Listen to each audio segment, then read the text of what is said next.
Meie õpilased märkasid, et on teemasid, millest täiskasvanud ei räägi.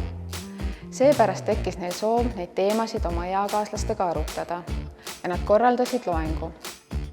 Osalejate tagasiside oli ainult positiivne. Hirm 3-tunnise loengu ees oli asjatu. Tegelikult olid kõik loengust nii kaasa haaratud, et nad oleks võinud veel kauem kuulata. Meie jaoks on oluline, et märgatakse ja tunnustatakse noorte algatusi. Noortel on palju küsimusi suhete, alkoholi ja perevägivalla kohta, millele keegi vastuseid ei tea ega julge küsida. Õpilastena organiseerisime kaasõpilastele selle, mis noori kõnetab.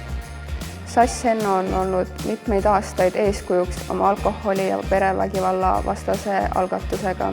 Seetõttu arvasime, et just tema on õige inimene rääkima asjadest, millest täiskasvanud ei räägi. Sass tõi meelde vaid näiteid enda elust ja lapsepõlvest ning arvame, et nii mõnegi näite puhul tundsid noored end ära. Läbi loengu said noored paljudele delikaatsetele küsimustele vastused.